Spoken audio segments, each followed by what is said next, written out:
10 part per billion. Maximum we found was 6.1, and about 90% of the values were less than 2.2.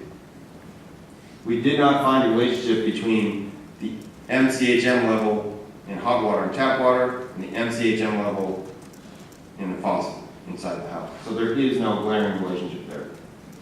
Odor types also were not attributed to certain MCHM levels. And I believe that's really important to understand because that licorice penetrating odor is not the odor of 4 MCHM. Our conclusions are, problem remains, more work is needed to truly understand what is going on in the system. And with that, thank you.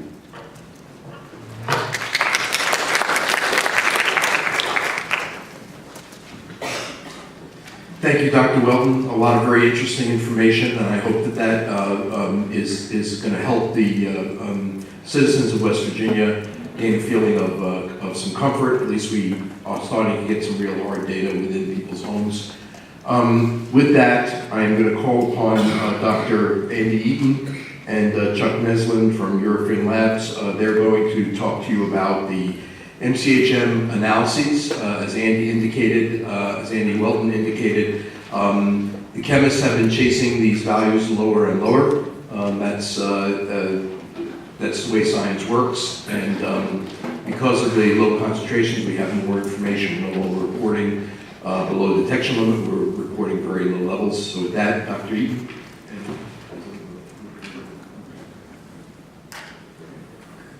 All right, thank you, Jeff. This will be a two-person show. I'll start out giving a little bit of introduction and let Chuck Neslin deal with the details.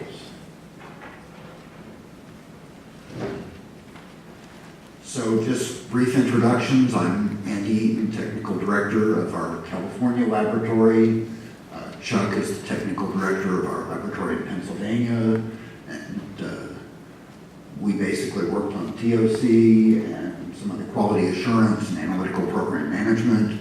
And Chuck's group did the really hard work, which was pushing down the sensitivity for MCHM to extremely low levels and working on the issue of tentatively identified compounds. So where are we? Besides the fact that we're in Charleston, West Virginia right now, one of our labs is about 6 hours away, up in Lancaster, Pennsylvania. We, on the other hand, are 5 hours away by flight, but a much longer drive. So the Lancaster facility in Pennsylvania is the largest full-service testing lab in the U.S., and our lab in California is the largest potable water testing lab in the U.S. So we put a lot of resources to bear on this. And we were looking for extremely small levels, as Mike referenced in the odor threshold, and as Andy referenced in showing some of the 10-home study. We're basically looking at parts per billion. How small is a part per billion? It's like looking for one person in all of China, and that's clearly difficult. The other thing on all this, as Andy also alluded to, is the fact that analytical methods keep getting better and better. I started in this business back in the 1970s, early 1980s, and at the time we were measuring at part per million levels. We now measure routinely at part per trillion levels, and projecting down sometime after I'm dead, analytical chemists will routinely measure at 1 molecule per liter. If you think about computers, where the power of computers basically doubles every couple of years, if you look at, in general, analytical methods, the detection limit for trace organics has been dropping by a factor of 2 about every 2.5 years. If you look at the work that was done for MCHM, however, we've got a completely different pattern where the detection limits of what we need to look for and what we're capable of looking for are basically dropping by a factor of 500 within a space of a month. When this problem started January 9th, people were looking at 1 part per million. We're now looking at 1 part per billion. And the Eurofins lab is developing methods to go down to the levels that Dr. McGuire referenced as being relevant. With that, I'm going to turn it over to Chuck to talk about the details of what they did on MCHM and additional relevant work. Thanks, Andy. Good morning. Our development work on setting up an analysis for MCHM, and at the same time we were doing analysis for PPH, but as Andy had indicated before, there were no detections of PPH in any of the 10-house samples. But our analytical approach was to use standard recognized EPA methodology.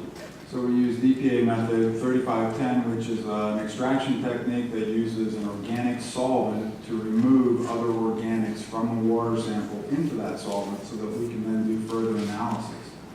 And then the instrumental analytical technique was an 8270-like technique using GCMS, and that acronym stands for gas chromatography mass spectrometry. And gas chromatography is an analytical technique in which you can take complex mixtures and separate them out into their individual components, and the mass spectrometry allows you to provide unique identification for each of those organic compounds. Q&A.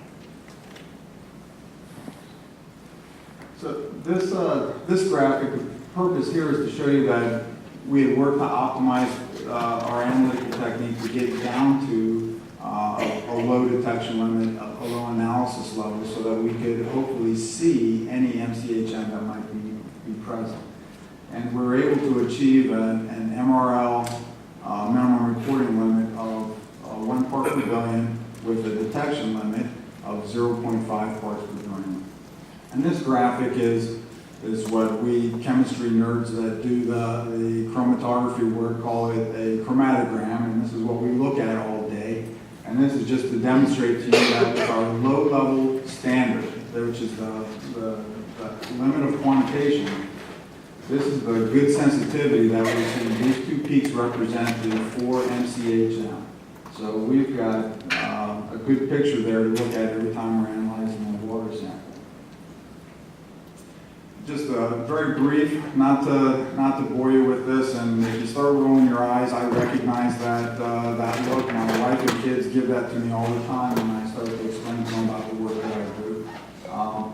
But in our analytical process, we have certain parameters that we incorporate into the analytical process so that we know when we've worked on a sample, one of the samples or group of samples from the 10-house study, that what we did from start to finish was good, was compliant, and is going to give us some usable data. And those parameters are things called a laboratory control sample, a matrix spike sample. Those are things where we take a known amount of the compound we're analyzing for and add them to laboratory water, or add them to one of the house water samples, and then analyze it and determine how much did we recover back out of that. That's a measure of, did we perform the analysis well, and does that data we're generating mean something to us? We also spike at or near the minimum reporting limit to show that at that low level we could consistently perform as well as we did at higher levels. Each sample also had what's called a surrogate standard. It's a compound that's different from your target compound, but you add it to each sample and you expect that to recover very well, 80, 90, 100% recovery. If that's recovered well, your handling of that house water sample was good, is true, and you've got valid data to report. And then the other comment is that our calculated MDL, which we had on the slide before, is actually lower than the reported MDL. And we do that. We've done the reported MDL a little bit higher so that we've got greater certainty that what we're reporting out to you is a real, tangible number. Something that we can do today, we can do in 2 weeks, we can do in 3 months from now. This is an example chromatogram of one of the houses, and the purpose here was to show you the MCHM, and the MCHM is this little peak here, and that one right there. And just to point out to you, and this is going to be a further part of what I discussed, some of these other peaks that we're seeing here. But this gives you a measure of how small the MCHM was relative to some of these other things we were seeing. So some of these other things, and you've heard previously the discussion about, I guess as Jeff mentioned, tentatively identified compounds. That's a phraseology that's used in our work all the time. Mass spectrometry is a powerful analytical technique in that even if you don't know exactly what a compound is, you can take the data you get from that mass spec and compare it to a library of similar or like compounds, or compounds that have been analyzed in a similar fashion. And then from that, we can try and determine what those compounds are. It's a little bit, but the process we go through, we have to look at a number of different parameters. The process we go through, it's almost like working with a jigsaw puzzle.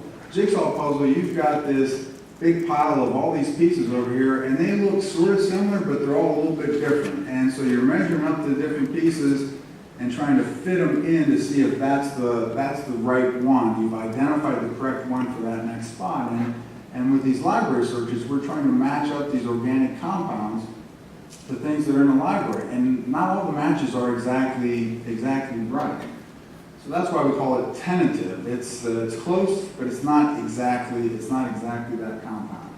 So we really have to work through this process, compare retention time, the spectral library search, and then ultimately, if we think we are close on an identification, we go purchase analytical standard of that compound and analyze it under the exact same conditions. And if it's that compound, it should look exactly like what we saw in the samples. So that's part of the iterative process that we have to go through in our work.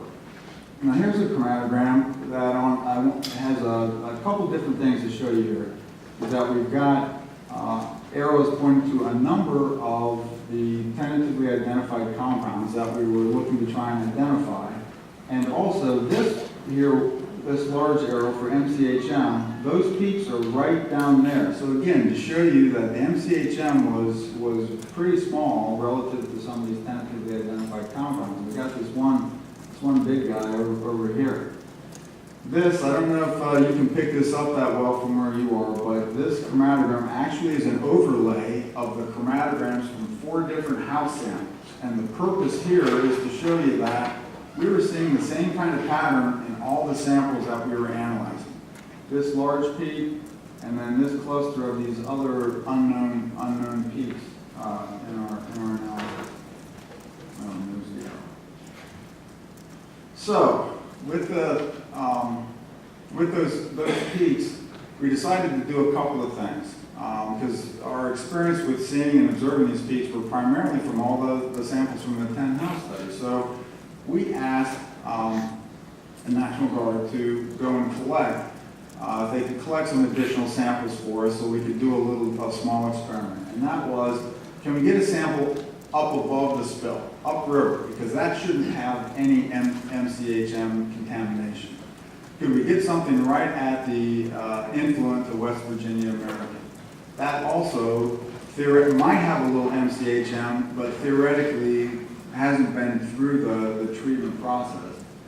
Then an effluent from West Virginia American could possibly point to impact of chlorine or the processing of the water to make it suitable for drinking. And then another random house tap in Charleston to look for MCHM and see if those other peaks were present. The other part of that, I said there were a couple things we did to investigate. We had those additional samples collected, but at the same time we were questioning, because this is new, it's a new situation, we set up relatively quickly for this to push down to pretty low levels. We don't have the 20, 30, 40 years worth of experience like we do with many of the other analyses that we do. Is it possible that there are some things that are these artifacts, these tentatively identified compounds that have been introduced as a part of our process in handling the sample?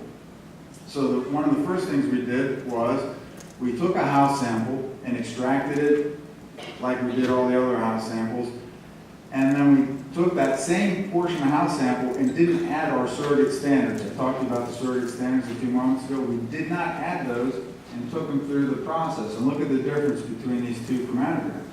So when we left our surrogate standards out, a whole bunch of these red arrows dropped out. So we didn't have an answer for that, except we saw cause and effect, but now we need to try and explain the cause and effect. Then we did the analysis of those 4 samples, the upriver, the influent, the effluent, and the one from the house. And these are the results of what we got from those analyses. The 4 MCHM effluent and house samples the house sample and effluent samples still had MCHM at sub-ppb levels. And we still saw the major tentatively identified compound. The influent and the Elk River above the spill did not show that tentatively identified compound. So there's another part to our puzzle.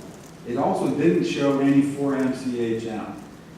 So we know MCHM wasn't coming into the plant, it wasn't upriver, we weren't seeing that tentatively identified compound.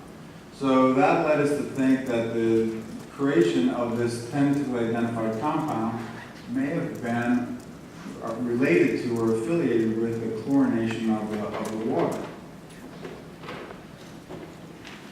So we took an extra portion, a retained sample is what we call it, of the West Virginia American effluent sample, and we dechlorinated it with sodium sulfide.